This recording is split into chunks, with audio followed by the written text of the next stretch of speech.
EK, real spicy. Back at it again with more clips. Don't forget to subscribe and bang on that like button. Now let's get into it. So I have a question for you guys, okay? And for men or women, so with all this talk about men being providers and protectors, I know you guys are, especially you men, I know you guys are fed up with this conversation because I am too. But okay, let's give it to the women. All you men should be providers and protectors, okay? You should provide and you should protect. Does that mean that just because a woman is a woman, that she was born a woman, that she is entitled to a provider and a protector? I really hear women being vocal about their standards and their expectations from men. But it seems like even though women have these high expectations for men, they don't really think about their character or who they are or how they present themselves to men. And so I feel like they don't want men to have standards when it comes to women. Anytime men have standards when it comes to women, or anytime men chooses to value certain women over other women, it's always a problem. Like that, like who made that rule, ladies? What makes you think that just because you're a woman, as you are, that a man is going to want to get you, provide, and protect for you? I don't think it has ever worked that way, and that's the bad thing about the sisterhood, and that's the bad thing about us not holding ourselves as women accountable, because we are way too entitled. The entitlement is crazy to me. The entitlement is very crazy to me, and the fact that we don't hold ourselves accountable, we are never going to be better. And I think that's why the majority of you women that are always complaining about providers or protectors, you guys all have the same aesthetic, you all talk the same, and none of you guys will ever be married. You've never had a provider or protector, and you won't, just like your mother didn't. So I don't know. I don't think just because you're a woman that, men should provide and protect for you. She's right though. The entitlement is crazy. You're describing a good man, love. And if you want a good man, you have got to be a good woman. I mean, from head on down. Have good intentions, be willing to play your part, and making his life better as well. If you don't know how to be a wife, how to be a good woman, not just sex and looking good, then why would he subscribe to providing and protecting you? A lot of men have heard it loud and clear. These women don't need men. Steady bragging about being independent. And it's obvious that a man comes last in your life. Why would a man sign up for that? Many women want the traditional man and the roles that come with that, but want to redefine what a modern wife does. Many women think that's all they have to do is show up, and that's not enough anymore. Like I said, bro, I posted the statistics before because they try to say, oh, like they be like, oh, black women making all this money, whoop, whoop, yada, yada. Posted the statistics, and they told me that because it was like 38,000 for the average black woman and like 47 or something for the average black man. And that's from the Department of Labor. They told me on that video that that's the white man stat. That don't matter. That's not real. That's not real life. That's not their real life experience. I said, I can't win, bro. And it's why these topics about money and broke people and broke men always come around the first and that between the first and the 15th when they done used up all that little check end of the month. And it's just projection. A lot of these broke man conversations from women are projection. Look at the comments from the video of the Mexican girl that just went viral talking about she with a broke man. You got a bunch of women who don't make that's what I'm saying. It'd be like, which one do it be? Because when somebody make a viral video talking about these prices and how everything's so expensive, you got all these women in the comments talking about how hard it is, how they barely getting by, they running up their credit cards to get a Starbucks sandwich, like they just hurting out here. But then you get a comment section on the video of the girl that went viral for talking about her broke boyfriend. And now it's, oh, these men need to level up, sprinkle. They not on our levels, girl. Like, but I'll never forget my homeboy said, we on the game, that man said, my boy that's out in Atlanta. He said, man, a lot of these women don't understand because they get by and their lot of their expenses get covered by them going out on dates. He said, bro, a lot of women eat off of going off dates. They get by going off of dates. And this is why these dudes get so upset. I went on my conversation about spending money on the date, because they out here going out thinking they gonna get some ass, and these women out here are literally eating meals for the day off of these dudes. And that's how they get by, because they don't got no money. He's a police officer. He responds to a lot of evictions and stuff like that. He literally, the story he told me about the women, it was 4 girls living in like a 2-bedroom apartment in downtown Atlanta. Nice little high-rise apartment, but they was all rooming up in this one little fucking house.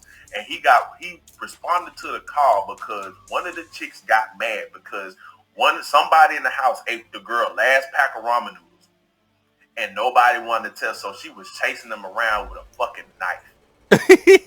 Damn. Over a pack of ramen noodles, dog. Wow. But you look on their Instagram and social media, they all in the spots at the hookah lounge, at the brunch. They lived on somebody Mercedes, bent over, living the life, bro. You would never know. And he came to that call because she was chasing around, threatening the other girls to do something with a knife because they ate her last pack of ramen noodles. He said, bro, he go to these Instagram girls' houses and stuff all the time for stuff, and they living in filth. Not living how, bro. So yeah, it's all projection. And most likely, many of those types of women looking at the worst case scenario, the guys that they chose for the wrong reasons. And again, like we mentioned all the time about how those types of women look and pass over the average guy who has a regular 9-to-5, the type to work hard and stay out the way. That's boring. That's too steady. That's too routine for them. These women need to understand being broke is more than just money. It's really a mindset. Even some guys with the bread right now can struggle at some point, but they might have had a good mindset that worked the right way to get to where they at now. So if they lose it, they can get it all back real brief. You know what I'm saying? Watch them work. But you got to know the difference. Many of these women are just capped, knee deep in debt, looking for the guy they used to overlook to come save them. Oh, you gotta watch this. It's so hard to talk right now.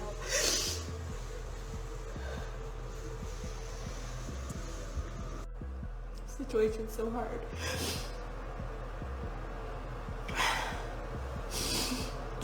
I'm just trying to relax.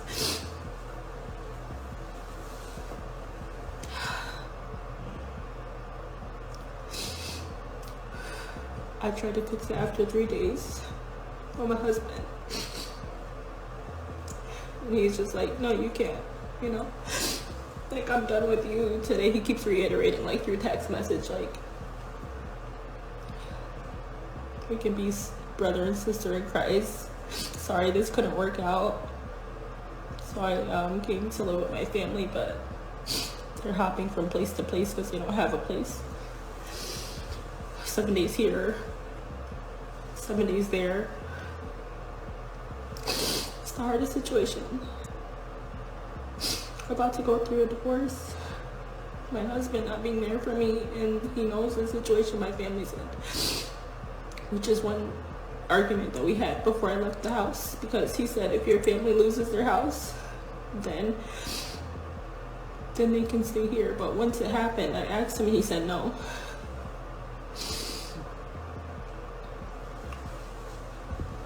Now I'm in this situation with them because he doesn't want me back.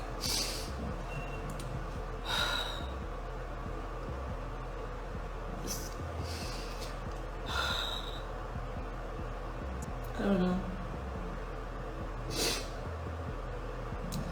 I just got a new job. And he said he's done helping me. He's done paying my bills on March 15th.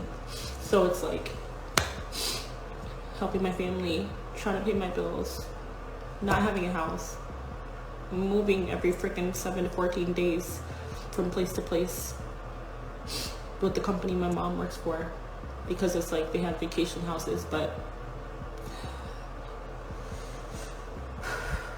it's just a humiliating, degrading, low position ever. And just to know that like I'm married and like my husband just doesn't care and isn't helping, doesn't want me. Like I left the house because you threatened to call the cops on me when I wasn't even yelling at you.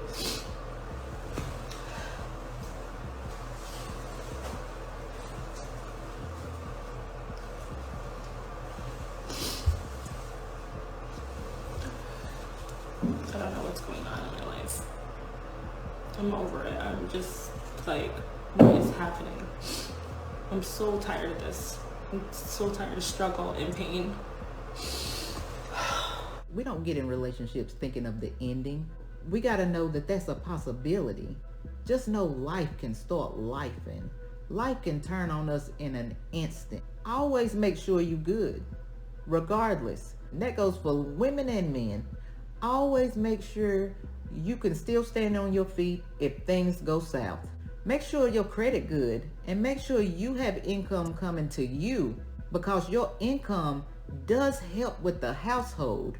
But if that household were to crumble and you are on your own, you are self-sufficient and you will not be in this situation. Enjoy the relationship. It's beautiful. Pour into the relationship. But make sure you're taking care of you too. That in case something like this happens, that you're good and you don't have to start over. We got to do better. And even if your relationship didn't end, the car stopped working every once in a while, a medical issue might arise. You should always be prepared for the rain. Every day is not going to be sunny. This lady did not prepare for the rain. My advice right now would be, so you got to find some emotional support. You need to go find local resources. And now that you have this job, you got to start budgeting. You got to get your finances together. Go seek legal advice. And don't forget to take care of yourself, because your mental health is everything. Go ahead and cry. But then after you finish crying, you get up and you get to work, because nobody's going to do it for you. Man, first off, hate to see folks crying. And I'm definitely not into kicking anyone while they're down. But this could definitely be something that could help somebody in the process. As you can see, she's mostly just focused on her own struggles and her husband not helping her. She didn't talk about the negative impact that she may have had on the relationship, you know what I'm saying, for it to even get to this point. Many women struggle to admit fault, and unfortunately, men feel that they have to take it all away for these women to see the error of their ways. For many, men are just simply providers, and that's just the bare minimum for that woman to be with that man. But what they also struggle to realize is that if you leave all the responsibilities to that man, he could just cut the switch off at any time. He can cut it off just as easy as he turns it on. And really, some of these women believe that they are in the driver's seat once the man marries them, and they begin to let their true colors show. They may not listen, play their part like they should, and while men can stand to lose assets in a divorce, they can consider the marriage a sunk cost and decide to cut ties immediately to avoid further losses. Many people in general think that having someone else do something for them is where the leverage lies. Perhaps that's the case initially, but the ultimate leverage is in the doing, at least knowing how to do it and the experience of doing it. In this case, because women insist on men carrying most of the load, especially financially, he could easily just move on from her, and he hold all the cards, while she's stressed out thinking what she gonna do next. Like what Jamie says, this is why both people in a relationship should have income coming in. Because unless that man is uber rich or something, or got passive income coming in with minimal effort, anything can happen to throw a monkey wrench in your plans. And that's just life. The reason it can be so powerful joining forces with somebody is so you can help each other and be each other's crutches, especially during the rough times. But to answer Jamie's question, no, I don't think the husband has to help her out. Some men will, depending on the circumstances, of course, but it's solely up to him. He has that right to choose based off of how the relationship ended. Unfortunately, you never hate to see this happen. But I know for a fact, for a man to put his wife out on the street, something really bad had to happen. Regardless though, like I said, kicking somebody while they down, definitely not my style. So I hope she made a good way for herself. But let me know what y'all think though. Hit me in them comments. Gone.